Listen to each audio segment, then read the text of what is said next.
very much regret, Mr. Speaker, that in the 13 years in which the honourable gentleman's government was in office, they did absolutely nothing to address this problem. Graham Evan. Thank you, Mr. Speaker. The National Citizen Service is an excellent initiative to help young people develop skills and attitudes they need to become responsible citizens. Can the Minister tell me what local National Citizen Services will be available in Weaver Vale, my constituency? I'll be shortly writing to all MPs, Mr. Speaker, to inform them which providers are operating in their local authority area. I can confirm to my honourable friend they are working in Cheshire, West, East and Chester next year, and I'd strongly encourage all members of Parliament to get involved with this programme because it is an absolutely fantastic opportunity for young people. Order. Questions to the Prime Minister. Mr. Richard Fuller. Question number 1, Mr. Speaker. Thank you, Mr. Speaker. I'm sure the whole House will wish to join me in paying tribute to Sapper Elijah Bond from 35 Engineer Regiment. He died at the Queen Elizabeth Hospital, Birmingham, last Thursday as a result of wounds that he had sustained in Afghanistan. He was a dedicated and highly professional soldier, and at this tragic time we should send our condolences to his loved ones, his friends and his colleagues. This morning I had meetings with ministerial colleagues and others, and in addition to my duties in this House, I shall have further such meetings later today. Richard Fuller. Mr. Speaker, may I associate myself, and I'm sure all members of the House, with the Prime Minister's words about Sapper Elijah Bond. Mr. Speaker, the people of Bedford and Kempston will be disappointed that this week's report into the financial crisis in the Royal Bank of Scotland contained no provision for the criminal prosecution of the executives, directors, regulators and ministers for their failures. Can the Prime Minister assure me that, unlike the last government, his ministers will reinforce financial regulations and not undermine them like the Shadow Chancellor did when he was in office?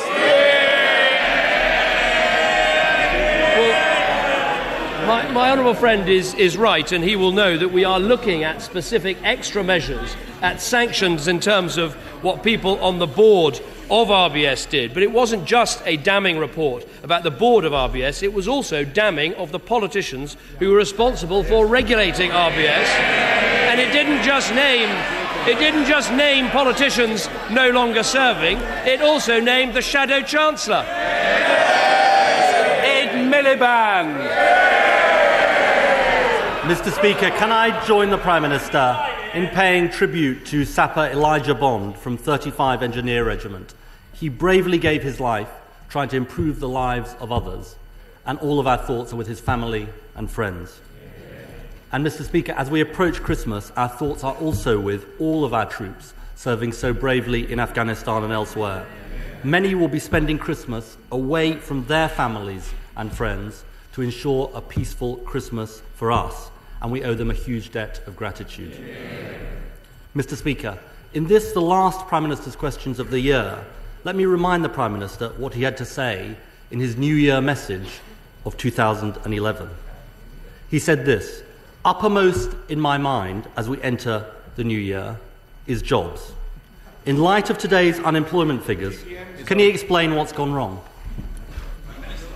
Well, first of all, let me join the Right Honourable Gentleman in his fitting tribute and right tribute to our forces at Christmas time, serving in Afghanistan, but also serving in other parts of the world. One of the things that most strikes you in this job is that they are the best of the best. They are brave, they are courageous, they are dedicated, and their families give up a huge amount at the same time. So I join him in saying that. But let me say about the unemployment figures, any increase in unemployment is bad news and a tragedy for those involved. And that is why we will do everything we can to help people back into work. That is why we've got the work programme that will help 2.5 million people.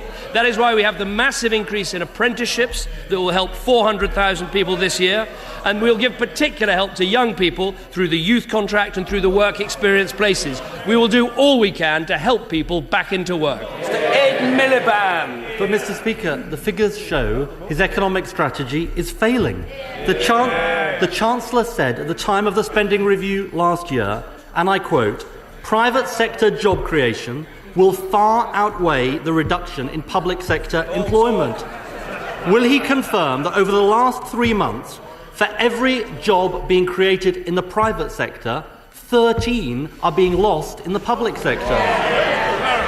let me give him the figures since the election. Since the election, there have been 500 in the private sector. There have been 581,000 extra jobs. In the public sector, he's right, we have lost 336,000 jobs. So we need private sector employment to grow even faster. But let me make this point to him, because I think this is important. Whoever was in government right now would have to be making reductions in public spending. Now, the only way you can keep people in work in the public sector while doing that is to cut welfare, something we are doing and he opposes, is to freeze public sector pay, something we are doing and he opposes, and is to reform public sector pensions, something we are doing and he opposes. So it's all very well standing there and complaining about the rise in unemployment. If you don't take those steps, you'd lose more jobs in the public sector. Mr. Ed Miliband. Speaker, I think the whole House will have heard that he cannot deny that the central economic claim that he made, that the private sector would fill the gap left by the public sector, has not been met. He has broken his promise. And today's figures confirm also that youth unemployment not only remains over 1 million, it's still rising, and long-term youth unemployment has gone up by 93% since he made his New Year pledge on jobs. Isn't the reality that he is betraying a whole generation of young people?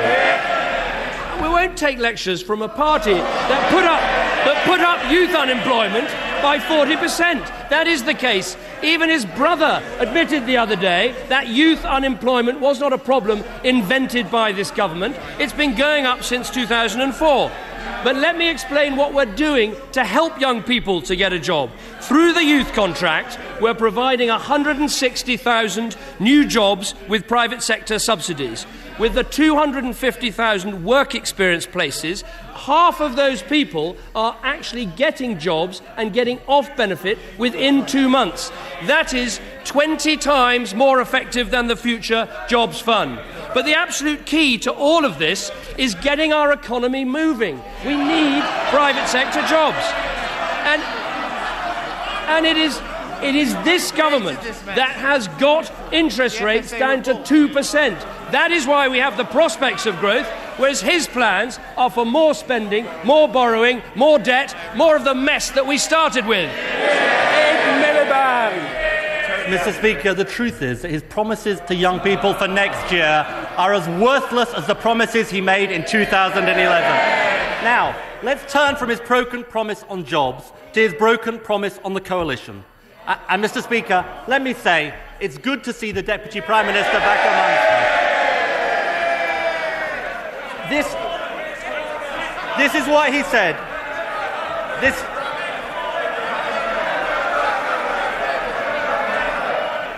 Calm down. This is what he said. This is what he said in his New Year's message for 2011. And I'll place a copy in the Library of the House, Mr. Speaker, just so everyone can see it. This is what he said. Coalition politics is not always straightforward. But I believe we're bringing in a whole new style of government. Mr. Speaker, there's more. No, there is more. There is more. A more collegiate approach. Mr. Speaker, I'm bound to ask, what's gone wrong? I will answer. Look, no one in this House is going to be surprised that Conservatives and Liberal Democrats don't always agree about Europe. But let me reassure him, he shouldn't believe everything he reads in the papers. It's not that bad. I mean, it's not like we're brothers or anything.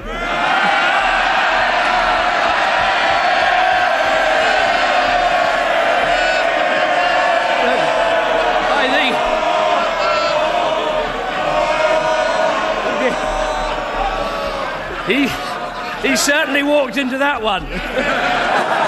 Ed Miliband. Mr. Speaker. Mr. Speaker.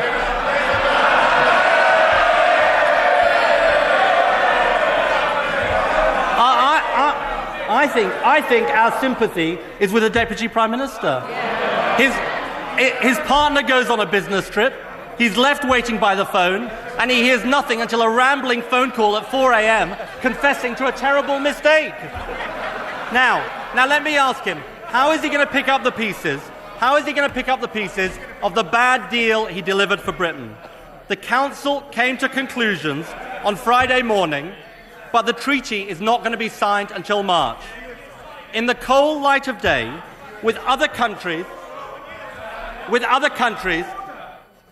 Some very, very foolish person shouted out, "Stop." The person who did that will stop, because people in this place must be heard. If there's a member here who doesn't think so, I invite that member to leave the chamber. Mr. Ed Miliband. Mr. Speaker, in the cold light of day, with other countries spending the weeks and months ahead trying to see if they can get a better deal for themselves, isn't the sensible thing for him to do to re-enter the negotiations and try and get a better deal for Britain?